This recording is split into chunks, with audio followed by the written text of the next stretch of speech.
अब वो परमात्मा कहता चारों युग में संत पुकारे और कूक कहा हम हेल रे, हीरे माणिक मोती बरसे ये जग सुगता ढेल रे। चारों युग में संत पुकारे। कौन संत?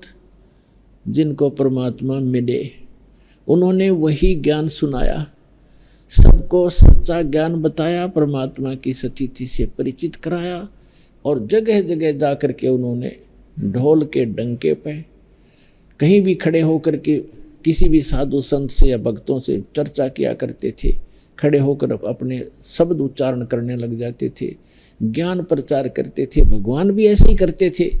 ऋग्वेद मंडल नंबर 9 सूक्त 94 के मंत्र 1 में कहा कि वो परमात्मा जब यहाँ पृथ्वी पर आता है और एक कवियों जैसा आचरण करता हुआ घूमता फिरता है, लोकोक्तियों के माध्यम से ज्ञान बोलता है, दोहों के माध्यम से। ऋग्वेद मंडल नंबर 9 सूक्त 96 के मंत्र 16 से 20 में भी यही प्रमाण है कि वो कबीर देव, कबीर साहब नाम है उसका, और अपनी कबीर वाणी के द्वारा लोकोक्तियों के माध्यम से, दोहों के माध्यम से, शब्दों के माध्यम से, और ये जो शब्द सुनाते हैं राग पद्य भाग में, इनके माध्यम से ऊंचे स्वर में बोल बोल कर आवाज घूमता फिरता जैसे कवि आचरण करते हैं ऐसी लीला करता है। लेकिन वो भगवान होता है। वो कवियों में से भी एक कवि, प्रसिद्ध कवि की उपाधि भी प्राप्त करता है, लेकिन वो परमात्मा होते हैं। तो वो परमेश्वर आते हैं, क्या कहते हैं, चारों युग में मेरे संत पुकारे और कूक कहा हम हेल रे। हम सब ने मिलकर, मैंने भी और मेरे बच्चों ने आपको समझाने के लिए जोर जोर से आवाजें लगाई। कूक कहा हम हेल रे, हीरे माणिक मोती बरसे। हम तो हीरे मोती की जो है ना वर्षा कर रहे हैं, तत्व ज्ञान रूपी हीरे मोती, सतभक्ति रूपी हीरे मोती जो तुम्हें मोक्ष देंगे।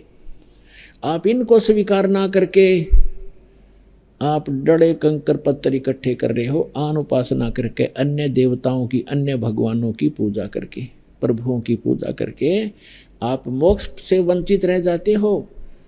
आगे चल के आपके संग्रहित भक्ति धन का कोई लाभ नहीं होता, क्योंकि वो बहुमूल्य नहीं होती, वो कंकर पत्थर होते हैं।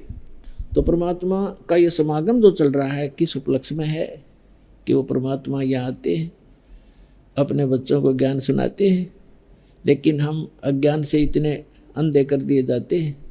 अज्ञानी संतों, काल प्रेरित इन ऋषि महर्षि आचार्यों और शंकराचार्यों द्वारा हम पूर्ण परमात्मा की भक्ति ना करके अन्य देवताओं की या अन्य तीर्थ और मूर्तियों की पूजा पर लगे रहते हैं। हम अपने सदग्रंथों से भी अपरिचित होने के कारण भगवान को पहचान नहीं पाते थे।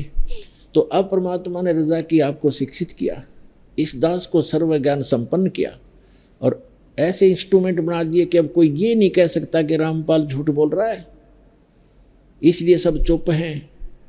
अब सबके ज्ञान की खाल तार दी दास ने, सबका ज्ञान दिखा दिया कि ये भी गलत बता रहा है, ये ऐसे बोल रहा है, वेद ऐसे बताते हैं, ये गीता को श्रोधार्य मानता, गीता जी ऐसे बताते हैं, ये ऐसे बताता है। और जो पुराणों को मानने वाले, पुराणों का से परिचित नहीं, वो झूठ बोलते हैं, देखो पुराणों में क्या लिखा है। तभी इन सबको सांप सूंघ गया और अब ये धीरे धीरे सभी पंथ और जितने भी आचार्य और शंकराचार्य आप पे फ्यूज हो जाएंगे। जितने भी संत पंथ हैं, इनका ज्ञान आपको सामने रूबरू कर दिया। जैसे पहले दास का जन्म किसान परिवार में होने के कारण हमें याद है कि वर्षा के दिनों में कहीं पर भी आम कोई खाकर डाल देता गुठली, वो आम के पौधे उगाते थे छोटे छोटे, हम उसको वहाँ से उठा के निकाल के और दूसरे खेतों में लगा कर आते जहाँ नहीं होते थे वृक्ष, तो वहाँ तक ले जाते। तो किसी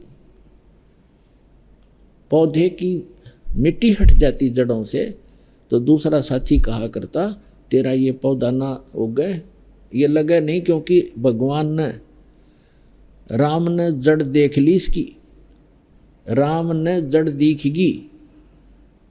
और वो ऐसे होता था क्योंकि 1-1.5 घंटा दूसरे खेत में जान में लगता, वहाँ लगाते वो सूख ही जाता था, दूसरे लग जाते थे। तो पुण्यात्माओं, इन सभी पंथों की, इन सभी मंडलेश्वरों की और गुरुओं की आज जड़ दिखा दी आपको कि थोड़े से दिन में सारे सूख जाएंगे, कि सारी जनता यहाँ आ जाएगी, ये फ्यूज हो जाएंगे।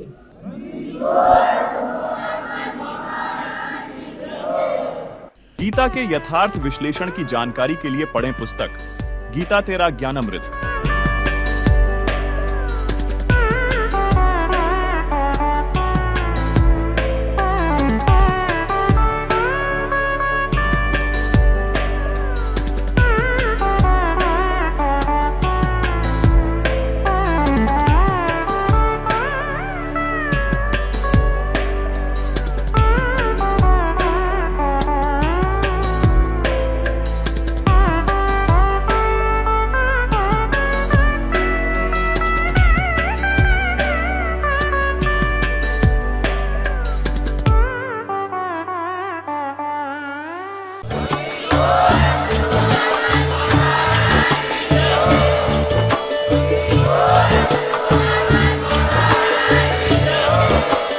आप सुन रहे थे जगत गुरु तत्वदर्शी संत रामपाल जी महाराज जी के मंगल प्रवचन। अधिक जानकारी के लिए विजिट कीजिए हमारी वेबसाइट www.jagatgururampalji.org। संत रामपाल जी महाराज जी के शुभ आशीर्वाद से पूरे विश्व भर में 500 से भी ज्यादा नाम दीक्षा केंद्र हैं, जिन पर संत रामपाल जी महाराज जी द्वारा ऑनलाइन निशुल्क नाम दीक्षा दी जा रही है। अपने नजदीकी नाम दीक्षा केंद्र का पता करने के लिए संपर्क करें 8222880541।